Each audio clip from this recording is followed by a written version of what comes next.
করছে যে আমাদের খালেদ মহিউদ্দিন উনি বাংলাদেশে এসেছেন এবং যদিও আমি তার সাথে যখন একটা শোতে ছিলাম আমি তখনও বলেছিলাম যে জুলাইয়ের মতো ঐতিহাসিক গণ অভ্যুত্থান এরপরে উনি বাংলাদেশে আসার সময় পান নাই, উনি জার্মানি থেকে বাংলাদেশ না এসে জার্মানি থেকে আমেরিকায় চলে গিয়েছিলেন। আমি শোতেই তাকে বলেছিলাম তো কে আসবে না আসবে এটা একান্তই তার ব্যক্তিগত ব্যাপার, কিন্তু দেশ জাতি রাষ্ট্র এসব নিয়ে যার অনেক অনেক ভাবনা, অনেক বেশি ভাবনা। তো জুলাই গণ অভ্যুত্থানের পর এমন অনেক মানুষ তারা দেশে এসেছে, সরকারের অংশ না হওয়া গুরুত্বপূর্ণ না, এইসব শহীদ পরিবারের কাছে গেছে, সাফারিংস, তাদের কষ্ট। মুশকিলটা হলো এই ব্যাপারে আসলে ওভাবে রিয়াকশন দেওয়াটাও কঠিন। এরপরও আমি বিশেষ করে ইনকিলাব মঞ্চের ভাইদের যারা অ্যাক্টিভিস্ট আছে, আপনারা জানেন আমাদের সাথে অনেক শহীদ পরিবার, তাদের সাথে আমাদের কথা হয়, আমরা তাদের কোনো উপকার করতে পারি না, কিন্তু তাদের যে কথা যা তারা বলতে চায় কিন্তু কোথাও আসে না, তো তারা মনে করেন যে তাদের কথাটা হয়তো আমরা কোথাও পৌঁছে দিতে পারি। তা খুবই আমি ক্যাজুয়ালি জাস্ট কিছু বলবার জন্য হঠাৎ করে মনে হলো যে আমাদেরকে সকাল থেকে বেশ কিছু শহীদ পরিবার বলেছেন যে সম্প্রতি যে খালেদ মহিউদ্দিন ওনার একটি ভিডিও ভাইরাল হয়েছে, উনি ঢাকা বিশ্ববিদ্যালয়ে সম্ভবত আলাপ করছেন গণযোগাযোগের সাংবাদিকতা বিভাগের স্টুডেন্টদের সাথে। সেখানে ওনার কিছু বক্তব্য, ওনার জুলাই শহীদ এবং এই শব্দের ব্যাপারে ওনার টোটাল বডি ল্যাঙ্গুয়েজ এ নিয়ে যেহেতু আমাদেরকে কেউ কিছু জানিয়েছেন, তো আমরা মনে করছি আমাদের এই আলাপ নিশ্চয়ই খালেদ মহিউদ্দিন শুনবেন, কারণ তিনি সবকিছুতে খোঁজ রাখেন এবং আমাদের ব্যাপারে তিনি ভালো করে খোঁজ রাখেন। সুতরাং আশা করি উনি এটাও খেয়াল রাখবেন। তো আমরা যা বলছি এটা অনেক শহীদ পরিবারের কথা, তারা আমাদেরকে বলেছে আমরা হয়ে যেন তাদের ব্যাপারে কিছু, মানে তাদের কথাগুলো যেন আমরা একটু বলি। দেখেন আপনারা অনেকেই আমরা একটা ব্যাপারে রিয়াক্ট করছি, আমিও একটা পোস্ট দিয়েছি, সেটা হলো যে প্রধান ফ্যাসিস্ট খুনি হাসিনাকে তিনি সাবেক প্রধানমন্ত্রী বলেছেন। এই আলাপটা আসলে একটা সেকেন্ডারি আলাপ, এই আলাপটার থেকেও খুবই সিগনিফিকেন্ট একটা ব্যাপার ঘটে গেছে যেটা আমরা কেউ যেন অনেকে খেয়াল করছি না এই ভিডিওটার মধ্যে।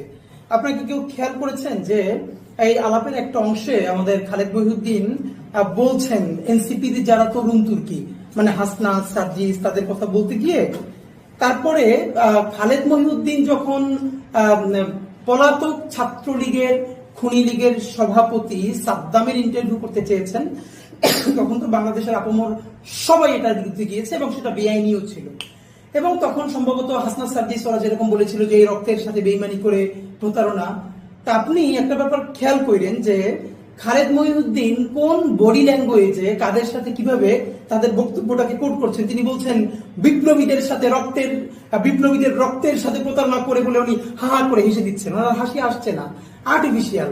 এরপর উনি এটাকে আরো লঘু করবার জন্য যে বিপ্লবীদের রক্তের সাথে প্রতারণা করে এরপর উনি বলছেন বিপ্লব, রক্ত, প্রতারণা। এত সহজ শব্দ না, আসলে তো এত সহজ শব্দ না খালেদ ভাই, কিন্তু সহজ তো আপনি করে দেখালেন। কারণ হাসনা সার্জিসের ব্যক্তিগত কোনো অবস্থানও হয়তো যদি ভুল হইতে পারে, কিন্তু তারা যে জুলাইয়ের গণ অভ্যুত্থানের মুখ বলতে এই যে এত শহীদ এত আহত এটাকে আপনি সব নিয়ে যেভাবে লঘু করবার চেষ্টা করলেন, আপনি কি নিজে খেয়াল করছেন এটা আপনি কি করলেন? মানে আপনি বিপ্লবীদের রক্তের সাথে প্রতারণা এই বক্তব্যটাকে যেভাবে বাজেভাবে উপস্থাপন করলেন, এরপরে আপনি বললেন বিপ্লব, রক্ত, প্রতারণা, মানে এগুলো কিছু না। মজার ব্যাপার হলো আপনি একজন সাংবাদিক হিসেবে কি চান? একান্ত বস্তুনিষ্ঠ ব্যাপারগুলো তুলে আনতে চান।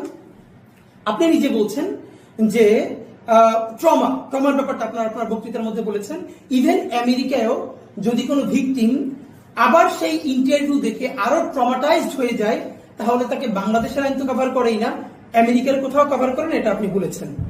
এর পরেও আপনি বলছেন যে তবে এইটা এত বিগ, আপনি সাবেক প্রধানমন্ত্রী হাসিনার ইন্টারভিউ করতে চান যদি আপনার জেলেও যাওয়া লাগে। দেখেন আপনি কি বিরাট বিপ্লবী ভূমিকায় অবতীর্ণ হয়েছেন, যেবার আপনি জেলে গিয়ে হইলেও হাসিনার ইন্টারভিউ করতে চান। মজার ব্যাপার হইল কারণ কি এই জুলাই কি হইছে না হইছে, প্রথমত এটা আপনি সাদ্দামের কাছ থেকে শুনতে চাইছেন। আমার কথা হইল আপনার কাছে প্রথম প্রশ্ন, জুলাই কি হইছে না হইছে, সাদ্দামের ইন্টারভিউ করা তো প্রথমত আইনি নিষেধাজ্ঞা আছে, মোরাল গ্রাউন্ডে কতটুকু জার্নালিজম এটাকে সাপোর্ট করে সেটা নিয়েও তর্ক বিতর্ক আছে। আমার আপনি একটা কথা বলেন, সাদ্দাম তো কিলার, হাসিনা তো কিলার, খুনি, এটা বলতে আপনার খারাপ লাগলেও বাংলাদেশের শহীদ পরিবারের খারাপ লাগে না। আপনি গত 14 মাসে বা 15 মাসে জুলাইতে কি হয়েছে ভিডিও না দেখা টকশোনা কইরা জুলাই গণ অভ্যুত্থানের মধ্যে ধরলাম আসে নাই। দেখেন আপনার ব্যাপারে অ্যালিগেশন আছে, আপনি এটার উত্তর দিয়েন।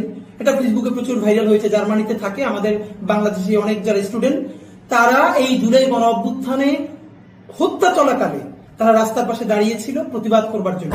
আপনি সামনে থেকে আপনার অফিসে হেরে যাচ্ছিলেন, তারা আপনাকে রিকোয়েস্ট করেছে যে খালেদ ভাই আপনি 5টা মিনিট দাঁড়ান, আপনি কর্ণপাত না করে হুড় করে অফিসে চলে গেছেন।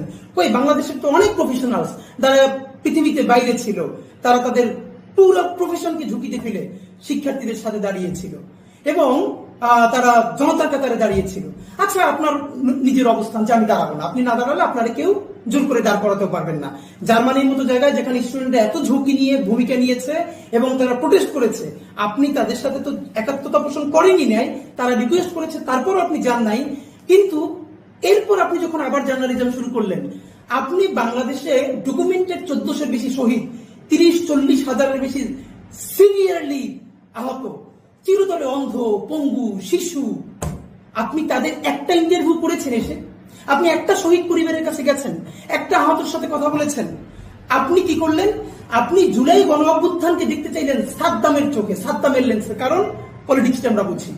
আপনার যে আমেরিকায় যে ঠিকানা জায়গাটা দেখেন, আপনি ডয়েচে ভেলেতে যখন ছিলেন, এখান থেকে আপনি এত বোকা, এত ছোট মানুষ না যে ডয়েচে ভেলের মতো প্ল্যাটফর্ম চাইরা একটা নতুন, এখন পর্যন্ত যেটা ওরকম করে স্পার্ক করে নাই, সেই ঠিকানায় গিয়ে উঠবেন। কারণ আপনার ওয়েস্টে যাওয়া এবং এই ঠিকানায় আমরা এটাও জানি যে আপনার যে ঠিকানা, এইটাকে ওখানে যারা এস্টাবলিশ করেছে, এটার সাথে কিভাবে আওয়ামী ফাইন্যান্স জড়িত। কিন্তু আমি বলতে চাই, আওয়ামী ফাইন্যান্স হলেও তো কোনো সমস্যা নাই, আপনি জার্নালিজমটা করলেই হইলো। সেটা আওয়ামী লীগের চ্যানেল হইলো না, হাসিনার চ্যানেল হইলো, আমার কোনো সমস্যা নাই। আপনি সালমান এফ রহমানের চ্যানেলে চাকরি করছেন না, আপনি চাকরি করছেন, এইটা কোনো প্রবলেম না। কিন্তু আপনি যখন এই গত 14 মাস ধরে সবার সাথে শো করছেন, হাসনাতকে, সার্জিসকে, ওকে ছাইমিকে চেপে ধরছেন, আপনি একটাবার, এবং আপনি কি করতেছেন, জুলাইকে আরো ভালো করে বুঝবার জন্য আপনি সাদ্দামের কাছে কথা বলবার চেষ্টা করছেন। এবার আপনি জেলে গিয়ে হাসিনার সাথে কথা বলতে চান, জেলে গিয়ে হলেও। বলেন তো, গত 14 মাসে আপনি কয়টা শহীদ পরিবারের সাথে, তার মা, তার বাবার সাথে কথা বলেছেন? আপনি কয়টা চিরতরে অন্ধ মানুষের সাথে কথা বলেছেন, চিরতরে পঙ্গুর সাথে কথা বলেছেন? আপনি যদি ওরকম জার্নালিজম করতে চান, তাহলে সকল শহীদের পরিবারের সাথে কথা বলে, আহতদের সাথে কথা বলে, তারপর তাদের অ্যালিগেশনটা কতটুকু সত্য, কতটুকু মিথ্যা, মিথ্যা হওয়ার সুযোগ নাই, কারণ ইট হ্যাপেন্ড, এটা ক্যামেরার সামনে ঘটেছে, লাশ জ্বালিয়ে দেওয়া হয়েছে, ক্যামেরার সামনে ঘটেছে। এরপর আপনি চাইলে তাকে বলতে পারেন যে আমি আপনার একটা, কেন ওসামা বিন লাদেনের রিটেন ইন্টারভিউ তো নিয়েছে আমেরিকা থেকে এসে, তো আপনি কিন্তু সেটা না করে, আপনি কোন শহীদ পরিবারের সাথে কথা না বলে, আপনি একজন খুনি, যাকে মানে খুনিকে খুনি বলতে আপনার তো দ্বিধা কেন? মানে খুনি হাসিনা খুন করছে কিনা এটা নিয়ে আপনার দ্বিধা আছে? আপনি একটু খালেদ ভাই বললেন তো যে হাসিনা খুন করছে কিনা, এইটা জানার জন্য আপনি ঢাকা ভার্সিটির বলতে ওদেরকে বলতেছেন আর একটু ভালো করে জার্নালিজম পড়ে। খালেদ ভাই বলেন তো, আর একটু কতটুকুন ভালো করে পড়াইলে খুনিরে খুনি বলতে পারবে একাডেমিশিয়ানরা এবং জার্নালিস্টরা? মানে কতটুকুন ভালো করে পড়াইলে, আর কতটুকুন ভালো করে পড়াইলে যে 4টা ইলেকশন দেশে কোনো ভোট হইতে দেয় না। প্রথমে 111 ইলেকশন, তারপর 14তে ভোট হয় নাই, 18তে ভোট হয় নাই, 24-এ ভোট হয় নাই, এবং সেই ভোট না হওয়া, দিল্লির ক্ষমতায়িত হওয়া একজন ফ্যাসিস্টকে আপনি প্রধানমন্ত্রী বলতে বলতে মুখে ফেরা তুলে ফেলেন। আপনি এই সরকারকে বারবার বলছেন, আমি অনেক টকশোতে শুনছি যে এই সরকার তো আমার সরকার না। ফাইন, নাই হইতে পারে, আপনি এটাকে রিপ্রেজেন্টেটিভ মনে নাও করতে পারেন। এবার আপনি বলেন তো খালেদ ভাই, এই সরকার যদি আপনার সরকার না হয়, তাহলে আওয়ামী লীগের গত 15 বছরে যেখানে কোনো মানুষ ভোট দেয় না, এমনকি আওয়ামী লীগ নিজে যে দাবি করে তাদের 25% বা 20% ভোটার আছে, তারা 2% মানুষ কেন্দ্রে যায় না, তাহলে কেন্দ্রে এত কুকুর ঘুমাইতো না। তাহলে যেখানে কোনো ভোটার ভোট দেয় নাই, সেই সরকার তো আপনার আমার বাংলাদেশের কারো সরকার না। আপনি কোনোদিন আওয়ামী লীগের কোন মন্ত্রীরে একবার জিজ্ঞেস করছেন এই সরকার আমার না? বলছেন? কোন এমপিরে বলছেন? হাসিনারে কোনোদিন জিজ্ঞেস করছেন? হাসিনার যখন আপনি প্রেস ব্রিফিং করতেছিলেন, আপনি জিজ্ঞেস করলেন একটা প্রশ্ন যে সবাইকে ঠিক মতো দায়িত্ব পালন করতে পারবে? হাসিনা আপনার মৃদুস্বরে একটা ধমক দিয়ে দিলেন, আপনি মিষ্টি করে হেসে হেসে পড়লেন। এই যে আপনি ইনুসরে ছিঁড়ে ফাইরে টাইনে ছিঁড়ে ফেলেন, এটা তো আমি মনে করি ইনুসের কারি। আপনাদের যুবলীগ ওটার বিরুদ্ধে ফোন দেয় নাই, তো হাসিনা আপনার এটা বলবার পর আপনি তো তার সামনে কোনো প্রতিবাদ করেন নাই। সেই ভিডিও ফুটেজ এখন আমাদের সামনে তো আছে, আপনি সুন্দর করে হেসে বসে পড়ছেন। তো মজার ব্যাপার হইল খালেদ ভাই, আমি আপনাকে যেটা দেখেন, তো সাদ্দামের লেন্স দিয়ে আপনি বাংলাদেশ দেখতে চান। এখন আপনি কি বলতেছেন? সাবেক প্রধানমন্ত্রী।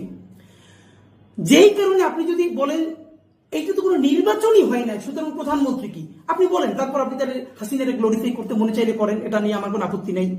কিন্তু আপনি হাসিনারে গ্লোরিফাই করতে গিয়া জুলাই গণ অভ্যুত্থানের কতগুলো শহীদ, তার রক্ত, তার বিপ্লব, আপনি তাকে কিভাবে মানে কি বাজে বডি ল্যাঙ্গুয়েজে ট্রিট করতেছেন আপনি খেয়াল করছেন? আপনি জুলাই গণ অভ্যুত্থান, রক্ত এইসব বলে হো হো করে হেসে উঠতেছেন। আপনি আমরা দেখতেছি আপনি জোর করে টেবিল চাপড়ান, এখানে কি পরিমাণ লঘু করার পলিটিক্স আপনি করতেছেন।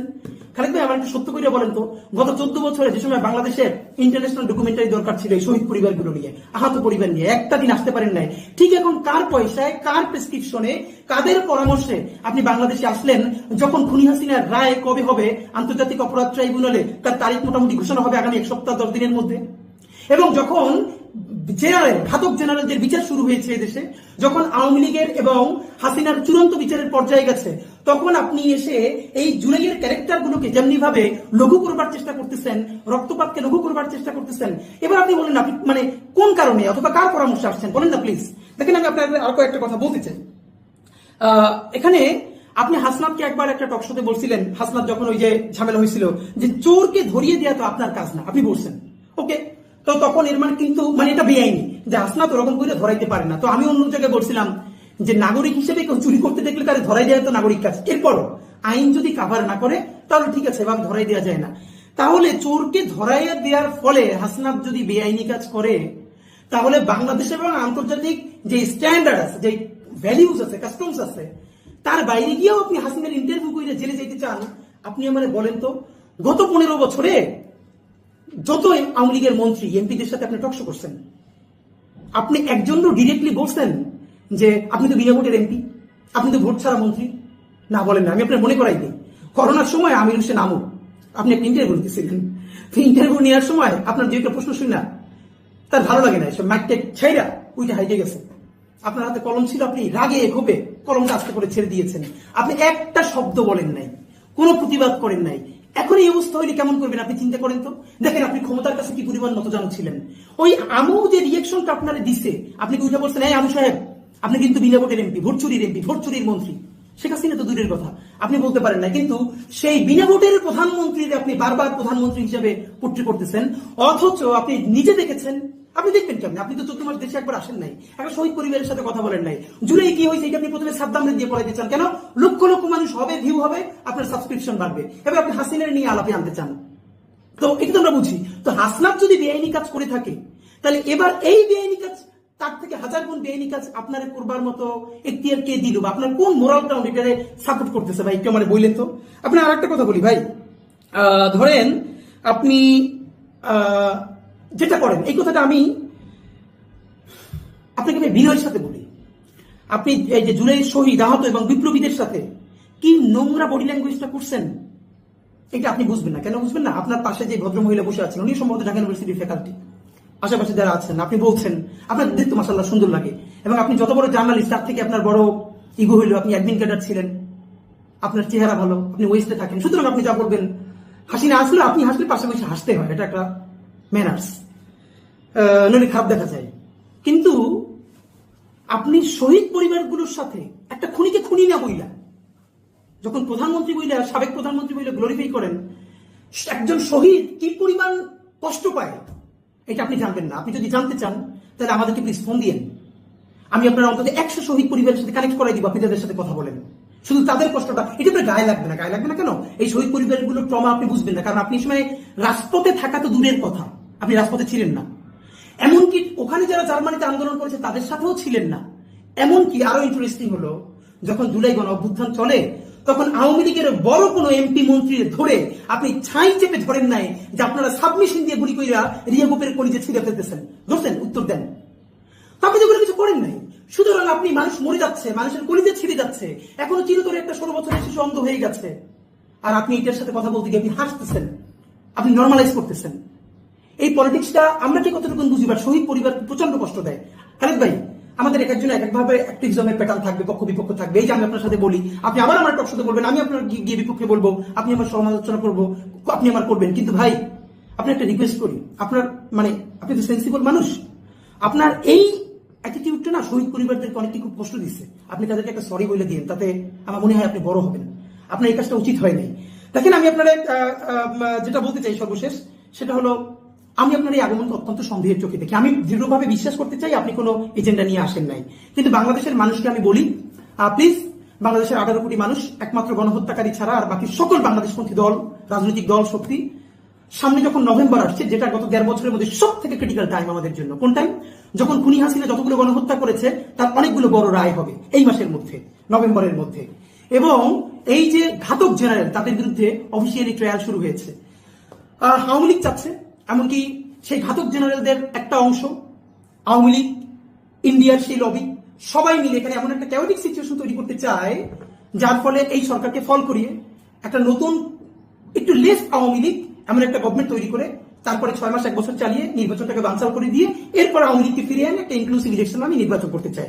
তো এর প্রথম প্রক্রিয়াটা হলো এই নির্বাচনকে, এই বিচার কাজকে বাধাগ্রস্ত করা, তারপরে নির্বাচনকে বানচাল করা।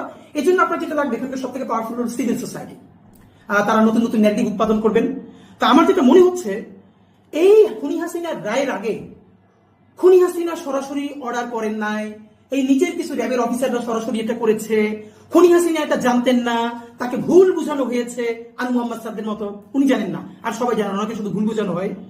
এইরকম কিছু ন্যারেটিভ নির্মাণের জন্য সিভিল সোসাইটি থেকে চেষ্টা চলছে। আমার মনে হয় এই ন্যারেটিভকে প্রচার করার জন্য আপনার চেয়ে ভালো কোনো ফিগার নেই, আপনার দেখতে সুন্দর এবং সিভিল সোসাইটির সাথে আপনি সব থেকে বেশি কানেক্টেড। সুতরাং আপনার প্রথম কাজ হলো আপনি তাদেরকে লঘু করবেন। দেখেন, হাসনাত সার্জিসের পলিটিক্স আমি করি না, এনসিপি পলিটিক্সও করি না, কিন্তু যেখানে ওদের যেই দোষটা নাই এই প্রতিবাদ আমরা সবাই করেছি। আপনি যখন সাদ্দামের সাথে ইন্টারভিউ করতে চান সেটাকে আপনি কিভাবে আপনি সরি ফিল করবেন যে আপনি এটা চেয়েছেন? আপনি হিটলারের ইন্টারভিউ জার্মানিতে বসে ভালো করতে পারতেন? আপনি কি এখন আজকে জার্মানিতে যদি থাকেন আর এখন যদি হিটলার থাকতো আপনি জার্মানিতে বসে বলতে পারতেন যে আমার জেল হইলে হোক আমি হিটলারকে ইন্টারভিউ করবো? কিন্তু আপনি বাংলাদেশে বসে বলতে পারতেছেন না, কারণ আমরা মনে করি আপনাকে এবার পাঠানো হয়েছে অনেক হিসাব নিকাশ করে। এখানকার হয়তো কোনো একটা এজেন্সি পাওয়ারফুল, তারা আপনাকে পুশ করেছে, আসেন বাকিগুলো আমরা ঠিক করছি। আপনাকে আওয়ামী লীগ, হাসিনা, অন্যান্য যারা আছে তারা যে কোনো ভাবে আপনাকে কনভিন্স করতে পেরেছে যে আপনি আসেন, এসে এই কথাগুলো বলতে শুরু করেন। এটা যদি না করেন, আপনি এসে এই কথা আপনি কেন বলছেন? তো প্লিজ আমি আপনাকে বলবো যে আপনি যে সাবেক প্রধানমন্ত্রী বলছেন, আপনি যেটা সারাদিন গ্লোরিফাই করতে পারলে আমার কোনো সমস্যা নাই, কিন্তু প্রকাশ্য দিবালোকে খুন করছে সেই খুনিকে আপনি খুনি বলতে পারেন না। কিন্তু মন্ত্রী হয়েছে এবং দাবিদারি করে দেশ বাঁচছে, তার এখন আপনার সাবেক প্রধানমন্ত্রী বলে বলা লাগে। এই যে আপনার ফেটিস, মানে এটা তো আমাদেরকে আসলে বুঝতে হবে যে আপনি কোন উদ্দেশ্যে কাকে কি বলছেন। তো আমি আপনাকে দেশবাসীর উদ্দেশ্যে বলতে চাই, সম্ভবত এইটা একটা খুনিদের প্রথম টেস্ট কেস। তারা এরকম বয়ান বিভিন্ন জায়গা থেকে তৈরি করবে, লিখবে, বলবে। যদি প্রথমবারে তারা উতরাইয়া যায় তাহলে সেকেন্ড ফেজে তারা কোথা থেকে আরো বড় করে চেষ্টা করবে এবং বিচারকে ভণ্ডুল করবার চেষ্টা করবে। তাদের মাধ্যমে যেটা বলতে চাই, খালেদ মহিউদ্দিন থেকে শুরু করে অন্যান্যরা এটা জীবনে সাহস পাইতো না। সাহস পাইছে শুধু রাজনৈতিক দলগুলোর অনেকের কারণে। আমরা বলেছিলাম আপনারা যে যা রাজনীতি করেন, কিন্তু জুলাইয়ের প্রয়োজনে আপনারা একতাবদ্ধ থাকেন। জুলাইয়ের ক্যারেক্টার বলি, জুলাইয়ের স্পিরিট বলি, এটা আপনারা ধ্বংস করেন না। নিজের 5 বছরের রাজনীতি, নিজের ক্ষমতার জন্য জুলাইকে ছোট করেন না। জুলাই না বাঁচলে বাংলাদেশ বাঁচবে না, স্বাধীনতা সার্বভৌমত্ব বাঁচবে না। খালেদ মহিউদ্দিন চিন্তা করলেন, এখন যদি আমি জুলাইয়ের ক্যারেক্টার গুলোকে নিয়ে মকারি করি, রক্ত, বিপ্লব, এইরকম করে বলি, তাহলে আমার প্রথম শেল্টার দিবে বিএনপি। কারণ এনসিপি যেহেতু তারা এখন এনসিপি ক্যারেক্টার হয়ে গেছে, সুতরাং তাদের বিরুদ্ধে করলে কোনো সমস্যা আমাকে বিএনপি শেল্টার দিবে। তো এই যে আমাদের পলিটিক্যাল বিভাজন হলো জুলাইকে কেন্দ্র করে, আজকে বিএনপির বিরুদ্ধে বলে শেল্টার দিবে এক গ্রুপ, আবার এনসিপির বিরুদ্ধে বলে বিএনপি শেল্টার দিবে, করে করে আপনারা একদিন দেখবেন, একটা কবিতা আছে না যে আজকে ওরে ধরে নিয়ে গেছে, আপনি বলবেন ও তো আমার শত্রু, ওরে ধরে নিয়ে গেছে, থাক আমার প্রতিবাদ করার দরকার নাই, ও তো আমার বন্ধু না। এরকম প্রতিদিন আপনি চুপ করে থাকবেন, কিন্তু সর্বশেষ আপনারা নিয়ে যেদিন ধরা হবে সেদিন আপনার প্রতিবাদ করবার মতো আর কেউ থাকবে না। কারণ এর আগে সবাইকে ধরে নেওয়া হয়েছে, কিন্তু আপনি তখন প্রতিবাদ করেন নাই। আজকে এনসিপি এদেরকে বলে বিএনপিকে অ্যাডভান্টেজ দেওয়া হবে, তারা নাই হয়ে যাওয়ার পরে জামাতকে ধরা হবে, জামাতকে অ্যাডভান্টেজ দেওয়া হবে বিএনপির বিপক্ষে, করে করে করে করে বাংলাদেশের সকল শক্তি নাই হয়ে যাবে এবং আওয়ামী লীগ কামব্যাক করবে। সুতরাং সেন্সিবল সকল মানুষের প্রতি আমার বিনীত অনুরোধ, সামনের নভেম্বর বিচারের প্রশ্নে কোনো আপোষ করা যাবে না। আমাদেরকে বিচার এবং সুষ্ঠু বিচার ঘরে আনতে হবে। এই প্রশ্নে বিএনপি, জামাত ইসলামী, এনসিপি, গণ অধিকার পরিষদ, এবি পার্টি, যত দল আছে সবাইকে আমাদের ঐক্যবদ্ধ থাকতে হবে। আপাতত আমাকে অ্যাডভান্টেজ দিয়ে যদি আরেকজনের বিপক্ষে বলে, এটাকে আপনি হাসি মুখে নিয়েন না। মনে করেন পরের ডিলটা আপনার উপরে ছুটবে কখন, যখন ও আর আপনার ব্যাপারে সাহায্য করতে আসতে পারবে না। তো আমি আপনাকে বলি, খালেদ মহিউদ্দিন ভাই, আমি আপনাকে চাইলে আরো প্রচন্ড ভাবে বলতে পারতাম, এবং কিন্তু আমি আসলে অনার করতে চাই আপনাকে ওই জায়গাটা। এবং আমি মনে করি, দৃঢ়ভাবে বিশ্বাস করি, আপনি যে বডি ল্যাঙ্গুয়েজটা শো করেছেন, এটা জুলাইয়ের শহীদ পরিবাররা প্রচন্ড কষ্ট পেয়েছে, আমাদেরকে জানিয়েছে, আপনি তাদেরকে সরি বললেন। আর হাসিনারে যদি খুনি দেখতে আপনার খুব কষ্ট হয়, যদি প্রপার এভিডেন্স আপনার কাছে মনে হয় না এটা এভিডেন্স নাই, হাসিনাকে গিয়ে জিজ্ঞেস করতে হবে, তাহলে আপনি প্লিজ হাসিনার সাথে দেখা করেন না, দেখা করে জিজ্ঞেস করেন সেই খুনগুলো করছে কিনা, ভিডিওগুলো দেখাইয়া। কিন্তু এই যে তারে ইন্টারভিউ করে আপনি জেলে গিয়া হিরোইক একটা মহাকাব্য তৈরি করবেন, এইটা জুলাইয়ের সাথে গাদ্দারি বলবো না, এইটা হলো এখানকার ভ্যান চালক, রিক্সাওয়ালা, যারা আপনার মতো বিসিএস কাটার হয় নাই, চেহারা ভালো না, যার কোনো কণ্ঠস্বর নাই, এইসব মানুষদেরকে এই দিকটা কেমনি করে খামচে খামচে খায় তার একটা ক্লাসিক উদাহরণ হয়ে থাকে।